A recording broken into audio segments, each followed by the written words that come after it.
union territory then state lai ko state root phang ngai khoi se adu ra di ekhoi no ji India ri expect to do pot si Manipur gi oiba autonomy si or Manipur gi federal India the federal structure federal ladies federal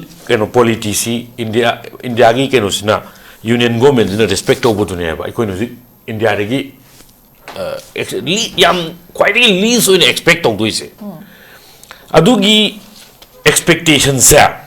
hojik thung ni bra haiba du ne ba now Congress BJP talk se ba let us talk about post May 3rd 2023 May 3rd 2023 gi matungi scenario je koi khana se ba mamang gi Jawaharlal Nehru matam de thile raga di ngasi gi topic koi khana bzu loi roi Nehru is the first prime minister of India adugi Nehru gi matam je talk se ba hoji May 3rd 2023 gi matam sida karamba center da karamba lengak lei state da karamba lengak lei state ki machinery mayam kanana pai aduga ngai federal polity federal structure ngok lei federal gi magi autonomy sha state ki autonomy je kamai subvert to gi haiba tune ko ni english adu tar di ozik ozabi molna ngarang haigera ngasi haigera nahan haigera issue ji raise to ga angchit to rje raise to di anytime at any point of time Erang zil loi dribo raise to tam ne khoi gi voice raise to tam ne ada center yawi haibase ai kenom sumasi koi metaphor rum bijage when did the honorable prime minister of India first time mention Manipur Manipur se May 3rd 2023 thokpa Erang se pallu ya re Manipur haiba why se pallu sugya ya re koi honorable prime ministers sida nei congress ki ai congressman on urakadu ni singanga agadi ko congress ki mamang lala maloi le ramoni no doubt ada prime minister na inside the house of the parliament Manipur ji kai gi palakrino hai gi ta hijra ke August ki 2023 ki August hai di June July August tha hu matungda Manipur gi issue da no confidence motion nam ka Congress na kano da move tawe Lok Sabha da prime minister nang thadu de Manipur issue matang da once no confidence motion si prime minister mu against the government mu against move to raga di leader of the house to assembly na parliament la ka dong ne ba aduga Manipur gi issue da raise to ba no confidence motion na Manipuri wari to da de aduga di Madugi numitu da su Congress na adugi no confidence motion di move to rakanda prime minister si he was forced to speak and mention Manipur adusu yam rhetoric oiba viable oiba solution am da piramdana do mention to ma chakhin to gi opposition work out to we this is adu prime minister na kai gi damakta Erang achuk kallaba mi au kapna ba au hanara ba matam du da tumin na lei do silence is complicit role am lei bani hai batune mana noi kaino MLA khumfumak ata Congress ke to Congress se khoi minate noi BJP loina mang chalaw karan noi karan tanu separate administration taliban noi kuki gi BJP gi MLA tare ko aduga noi loina mak lakadong ne aduga Congress noi tare na kaido wejang ta BJP gi MLA oina BJP ki leadership na yaningda BJP ki thambal changle na yaningda BJP ki led government NBN government makhada cabinet minister oiba noi ani yaura ngawna MLA noi mangana punna moi taret na kaido bidong sembe separate administration tali no haibaje hangbibam thoki ba hangide adu advise ka ju silence win leiki aduga then me gi tang kumapan kuntra mathoi ko aduga tang ama ani hoi honorable union home minister Amit Shah si Imphal la ame ai kano resula ching Chujanpur side to salam male ko wana mana numit le me mai mangani le me aduga wari khar sanar me kari close door meeting antane ya mana aduga ai amu halakhi ni hare maga halakhi da bane amuk tumi le amuk adum makata na violence continue to holle ko adagi makata rak pada kedore adagi ekhoi da state ki sagi sai federal structure da onslaught am khak lai se 355 constitution si imposed to we to day haiba se ekhoi da praja da people would keep in dark aduga nakan namna ke dawe state ki home gi pai riba ko home minister je koi former chief minister na pairam gani matam da ko home gi keno se power je loi lau thoga thamaga ngasai gi kai hari DGP sindore chief secretary sindore adagi security advisor hapsele aduga parliament house da phong na haire kare haina lok sabha da state ki chief minister nongthomam biren ka we sindoi no haye because he is very cooperating with us haye ekoi na haiba loi illima chief minister sindu chief secretary sindu ki sindu e DGP sindu ki sindu e chief security advisor hap ke jo koi na hapa da ma kai mai de haiba ne constitution da union list haiba ma concurrent list haiba ma state list haiba na yeba law and order has a state ki subject na ba the law and order bu command to do ba state ki DGP state ki chief secretary security advisor is law na maksha center ki dictator pa ine ba ado itari state si khutung state ki home minister ma ado state ki chief minister ma khutung bunna thamaga moina towning momong na seasoning momong senior pa sa ba ado itari state center ki role yaw da ba ha ba adigi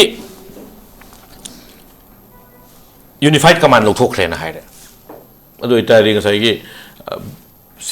sifai gi army gi paramilitary force ki deployment kai da command to khot pa na khana go do state ki chief minister gi se ma pura mat khre then center na command to re adi mu state police delegitimize to re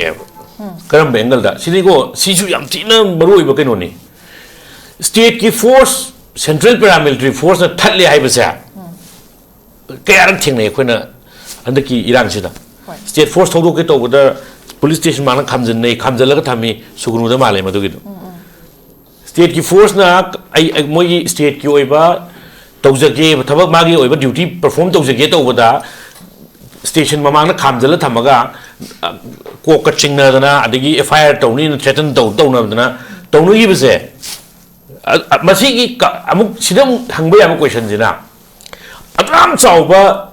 saying Magiri state Laiba Central Security Forces Singja. They came in the state to aid and assist the state civil police. State government gi state ki police force hai aid to balak pane mating pang balak pane ba. Ado somdri ke dore mating pang me mota state force na athu bam gi thobo ke to bada Erang se control to ke nam to dore adu to dore thobo ke to mamang na thali ne ba. Sat pa yaro hai bi mong da. Ari mamang da su yaw bune koi state ka dum confront tawna ba Assam rifle thali adigi paramilitary force thali ga now question is Assam rifles there it directly report to union health ministry state ki police ki kaino si override to gi power ga se mathak ta gi hairak tra gi swai da to mu song amoy ngarang nahan traffic police amna kaino army gi convoy am thali du ne kaino power du season na ra ga di ado Adam Chauba kano Casper ama thawra laga kano na traffic police amna thatpa ngambai capacity le ne ba that's how the state police should be ado police state police to override tawra I se kadai de tawla ino ba mathak ta gi taw haidra ga dine sung taw ro aruna state ki police state force pura delegitimize tawba enoi di ado ngarang nahan ziki buffer zone ka hai buffer zone is imaginary line ni ko moi pakchen chemba ado buffer zone ni ga haiba jaga ji da ngasai gi koi honorable MP na changu matam da laite na communico state police ki ai ke social media da clarification ju jare me kai hai buffer zone haiba laite to go selected few jaga khara da miscreants mayam gi issue thok tana miscreants mayam na chachok chasin to dana ba ai restrictions khari le haiba now the question is whether honorable MP is miscreants or not miscreant to bravo elected representative ama inner Manipur parliamentary constituency 32 constituency represent toriba MP ama bu miscreants den lo dori bravo question ju hangba yae aduga adagi ngasai ikoina buffer zone haigera ama oire loi buffer zone haigera adagi delegitimization of state forces, subversion of federal polity, ngasai akhoi autonomy, state ki autonomy da onslaught tawriba, attack tawriba sigi loina maksi khana gadau se loina makse aseng mai di parliament khana jabi neba kasai koi katom jana haibi badu neba hujik president rule lei bani na parliament has every power manipur matang khana bas masi handaki winter session da koi honorable mp angomja bimol akoijam na parliament manipur ki discussion khana si atopa discussion mayam do yaithok piu haina adjournment motion am khak move tawe adjournment motion am khak move tawi parliament ta manipur ki discussion se it's very urgent manipur ki discussion se phajana khana da ba yaroi nan kaino da bande mataram ki khana ba da manipur ki at least pung ahu mari piyo na ma amuk su lawi ko adugi mamang da manipur ki issue se khana je haina no adjournment adjournment motion atop house ki business sing conduct to biganu ekoi kenu je khana biu manipur khana si haina pisan bada madu reject tore adu argadi manipur ki kenu sidi ekoi adum sumain to hon thamji khana roisi he khana ba horagadi liability accountability transparent loi fix tor kadu potnina adum dark when thamgi jing akoi gi goal yodri ekoi end yodri haba jaga man bam yauri hoi aduna manipur da amuk si yengbiyo ongarang nahan nongmai kape kholi kai amuk khari tai ado ayamana February 13 2025 jigi presidential proclamation ngasai gi president rule la khrakanda manipur singthak tagi nongmai kap tharak paji khanglep lep khugum to we ba adu argadi button je kadai namge ha budune hana di fasad ana ngasai gi tainabam am leram ne ba hujikti manipur anything thok pase it should be either governor, president, prime minister, home minister. Loi maksi moina daita logdoi ne ba. Hana di daita si lobi na budi amal leiba. Aduga adum taina fam am leiba tare ne. Fasad ai jine. Aduna haujikti madu gi du leitramina khara irang si nongoi kapa khotpa lepa ise. Marum gai gino lefaning ma matam lefaning da matam lefaloi akoi ining ni haibane ba. Adu itari madu gi will do kai lege ba. Na andagi nongoi kapna ri ba hana ri ba sunari se. Continuation ama India se kaino fourth largest kaino ne hari ni economy ni third oido heng set adegi super power oido ngai le ni nuclear country ni then nuclear power country ni adegi military da kaino khoise fourth largest military kaino da strength laiba whole world se laiba country ni hari ne ba aduga manipur gi 22,327 square kilometer khak chawba lamji da chahi ahum maya irang thon ba tholaga thammi se masira complicit oide hairagadi atopa question lite hoi thaga chari oza mathang side oza da mulak chake oza ekhoi gi oza na ngasai su panbi khibada Dr. MP Bimol Akoijam na phongdo khiba wafam da Kashmir macheta na thugai khibagum na makoina ekhoi gi center sina Manipur bu su thugai na basilak pani aduga Kashmir thugai khibada yaw khiba officer bu Manipur lenga pahenduna thamliba asi miyamna seksin bo mathau ta hena ma su makhata na phongdoi lakchani ni wo fam de oza sumaina Manipur da su possible oigadra aduga difference ina karino haibadu oza gi oza mo ta phongdo hoi aduni ai nga sai ju panjagi baduni magi statement se yamna aikoina seriously study tawba ma changi maram di hujiki hari badu achum bane ba aikoi hujik lai ba governor ji Kashmir da leiram mani ma Kashmir gi ji munna khangi ado nga sai haijagi baduni Kashmir di achobai state ni adu mathakta Kashmir da ani thona thugai badu di khara Kashmir si amona state root hajalakani haibagi thajaba jupi adagi Ladakh area duni lokthokhrisi ada Manipur di pikraba state ni yam pikraba state sida amona further divide toraga aikoi gi kamaina union territory piga doino adagi hoji kuki singi leiriba irang sida nate Manipur da kuki singi irang leitringe da naga gi irang ama leikre ngasai pandeng riba Manipur gi merger gi matam dagi hongna naga di thangai sene independence pau declare tawramine ba adui wari do ada naga gi irang ama leiri mani adi kuki gi leiri maitei mayam tapak ta leiri atopa community mayam leiri Manipur da muslim leiri leiriba mayam sigi sumaina mogi autonomy talak home state separate administration tawradi Manipur du singju tarane ba adui di ngasai gi north की state ma'am से pull-up पुनसलगा थाइना Purvanchal प्रदेश कायद north east प्रदेश सेमनी गाय अदुम यामना ओइरो दो मधु तौनरप मतमदुददी हौजिक हौरबा मधु चाही independence की मतुंग चाही हुमुद्राय मतुंग दा हारिबा मयाम दो महन पोपथोंगनरगा तौरप तारगदी अचौब इशू म थोरकनी मधुर मणिपुर दai खोइना यामना नुआइतबा यामना अकीबा ब्लड सेट इराक करी हाइतारे अखोइना हुजिक विजुअलाइज तौबंगमदबा यामना साथीबा मैम कन्सिक्वेंसेस लाप याब मधु इंडिया गवर्नमेंट फजन स्टडी तौबीबम थोएब इन केस मणिपुर से सुमाइना कांगलु अपीस तौनब अतोप नमधब अदु यारोब मणिपुर की लेरिबा सोल्यूशन सिदी ngasai जो कन पनरिबा कुकी लोइनमक नते कुकी मरक्ता ngasai की लमे तुएन खरम यावरम याय मैदे की मरक्ता सु लमे अदुदी एनी कम्युनिटी थोको वादी अदुगा मणिपुर एज ए होल यामना कुइरबा मतमदगी हाइबा तारे लि ममांगैदगी होना पुलप लेमिनरपनेब कांगलु मसेनजे लेमिनरमनिना खनब यावरकनी चानब यावरकनी मतांग मतांगे दुने अदुबो जनरली अखोई लेरिबा मणिपुर दा लेरिबा खुंदामिनरिबा ग्रुप सिंगसी पुलप पुंजनरगा मसी अमतवैना यानबा म पोरागा नोय अपामना कदाइनो कनानो सिलगा सोल्यूशन सि पुरागा दि लॉन्ग टर्म सोल्यूशन म ओइगदब खुदकी लॉ एंड ऑर्डर की प्रॉब्लम दुदि होय फोर्स थाजन मनी खंगदे सिक्योरिटी तौबनी खंगदे तौरो मदु नमथनब होनरो अदुगा लॉन्ग टर्म ददि मणिपुर जी हुजि भारत की पार्ट अमनि ngasa इंटरफियर तब तौदबदो क्वेश्चन एराइज तौद्रेब मर्जर मतुंगददी मणिपुर से भारत की ओइरे मणिपुर द थोकछि भारत द थोकदे न लौरदबनि भारत की पार्ट मनेब अदो इदि मसी की पार्ट से लेरिब कांगु मसेन मिसअंडरस्टैंडिंग लेनरसु अमबु तौरसु यानब म तौरनब यामना पुक्सेन सेंगना भारत सरकार न होनबिरगदी लास्टिंग ओइब सोल्यूशन दो पोरकनी मणिपुर से डेवलपमेंट लाकनेब अदोम द लाक्तदन अमदम इंजन तौरगा कांगु मसेन नुसिनहंद्रगा मोइगी अपाम खर थुंगनब तौब ओइरगदी पोतु इंडिया की फरोय मणिपुर कायब कांद इंडिया कायदोरीनेब अदुसु मोय खंगदबनेब अदगी लाइसनि मणिपुर दी बॉर्डर नि यामना सेंसिटिव ओइबे एरिया नि युरोनबदा म्यांमार हुजि इराक थोई चाइना के याम नंगन लई लेरिबो पोसिदा मसाई इंटरनेशनल कम भारत की नॉर्थ ईस्ट रीजन सि पुरा मसिदा इराक तौरप कांद इंडिया गवर्नमेंट सु मदु इंडिया गवर्नमेंट सोइदनमकी खंगमगनी मोय स्टडी तौरमगनी अदुना अखोइना हाइजेनिंगबदी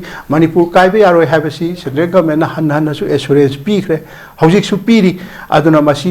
हेना चेसललगा हाइदी थुगाइगेदी ngमदिंगमे मदुदी पार्लियामेंट मोइना मेजॉरिटी ओइरिमिना अदुना मदुगी अकीबदो अखोइदे एप्रिहेंशन दो दुम लई अदु MP अबना पॉइंट आउट तौर अब पोनिना मधु अखोइनसु यामना सीरियसली लवी अदुगा मधु अखोइदा अकीबसु फावी मिपाइबसु फावी अदुना मधु सेंट्रल गवर्नमेंट मुन खलनिंगी अदुगा मरी लेनबा पुनमना मधु यारोय हाइबदो मधु हायनिंगी अदुगा MP दुनसु मागे ऑन लेवल दा होनानिंगी मसाइगी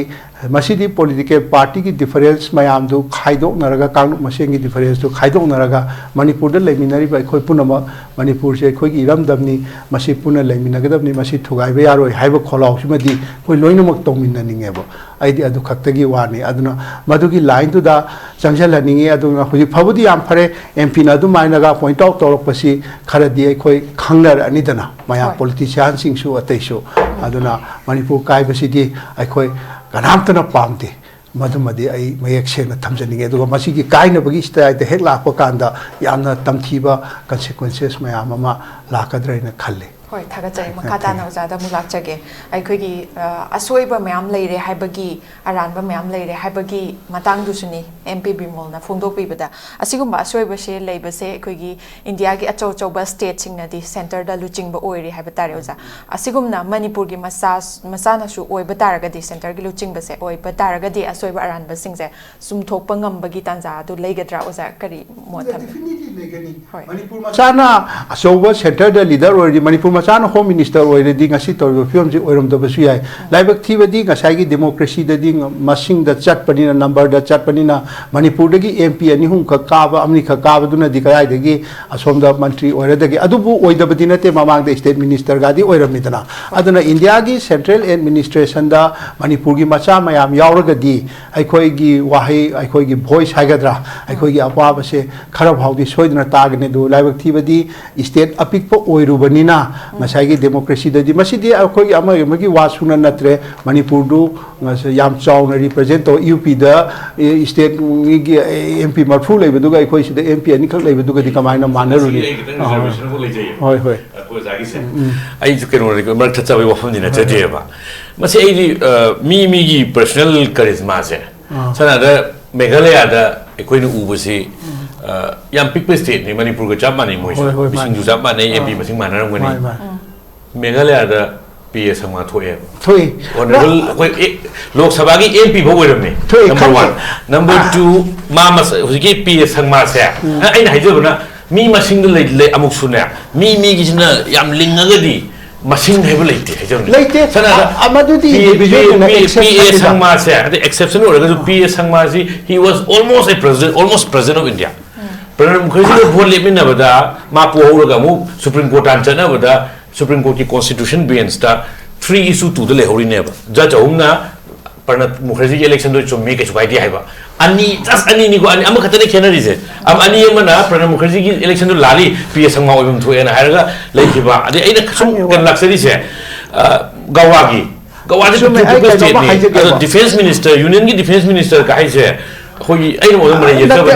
ai lo ta khajari ai ta ta haje ba hoji ke hai ba se ai lo be por na khana biro aduga Haujaina Hajari di Madugum Badudi Migi individual Sigi Poromia Makana Manipur Mina or Bia de Habilate to the Migi Masai Nebaduga. Generally, Yangbaka the state at Choboga and Hajina exception she cannot be generalized. According here confused Madi to Tori, I estimate myself how of the map how to the Hado. Adu generally Masagi Lady Bapo to the exception current never PS Hamaguma to the Shilong to Baraba Poido. Adubu UP the Dingashu of the Prime Minister or Shika Yam Adunita Aduna generally I Hajabadi, Aikogi state Machada Lairuba Sigi, Aikogi Ada Center, the Uzibemana Hangi Badugiko, Center de Kogi Mimayam administration, the Yaura de Koi problems, the Karangati Pagadra Havdo, Karangati Soidra Pagani Aduga, Aikoin Stacy Pico or Rubanina. Aikogi am acceptingly who keep on Havi was my name, talented over PS Hamagumba politician, Toragadi, Aduna Tongan Bamo, generally de Koisi Yam, Yaudriba, and Aikogi Lairuba problems in where the Pazana represent the Wangam, the Hajabawani Aduga. City pick but Chawbong Masagi leader wherever Adudi Tongan Bami or Magi individual capability Hagadra Adom the Ayamba Chatleva Adubu Moizudi Mashindu Yamba Nate Jereli Manipuregi MP New Kakawa Manipuregi Mina Masomba Miami Prime Minister or Kaniga Habadudi Masagi exception Hagadro Toma Adugumba Dunida Aduna anyway Amaboyrasu I call Manipurgi Ladiba Kari haitare problem ayam si center ki administration da Manipur machana khare yaw ngamagadi ai khoi ki problem se khare khei di he na phajana tawba ngamgane na khale yes bukhat pasu ngamgane adu baw de kan ngamgane asem ju ngamgane arata yoji kiren ni jisu se ta mani shure ba kevin minister kalis mani ta mani mo lok sabha mp ani ro ngani ado sujiki PS Sangmagi issue jisu PS Sangmagi to khokra hoji hoji ki no si kiren ni jisu se ta mani shure modi gi regime si da kanu oi ri se aduna aina haijabadi ina sargi kanu se kakcha be wafam da chadi ba aina akhoi sugum ba politician post to ya tawda bani muzi congress ki MP si chama ne ba parliament congress ki MP chama ne ba congress ki MP chama si da nan bande mataram gi MP mari manga khatne ba ngangi se awre khoi jabi mo dum yawi se maram di mi gi chumi party represent to ba gi capacity la kan di nang di sit masani nu nang kan haya ponte nang data nang di facts and figure phajal le menu pane so you speak on behalf of the party hai ne ba you represent the party na sai Manohar Parrikar defense minister go biram bado lai gi dabse BJP da ya wana hona jar ko mini ya talented or gawam da topic puru gi India gi kwai chauka home ministry later sorry per PMO later home ministry later ahum suba kaino ne ba ngasai gi defense kai je adu gi minister ko lai ne adi PS Sangma tam Lok Sabha speaker or me then national level gi NCP gi congress se kai tharaga president go oidana ari cabinet oi adigi president of India gi BJP gi nominee ne dusu BJP ne nominate to Pranab Mukherjee go fight to na constitutional parliament India president ai noibum thu en to na Supreme Court yong na only by a margin of one judge ne ba judge manga da judge ama khaki khena ba na president oi hoda banu pa ne ba ai na hajabadi ai na hajabadi PE chumme aju gi representation chumna phangde ko ju khangjai ba ai na hajabadi why don't you post for charismatic leaders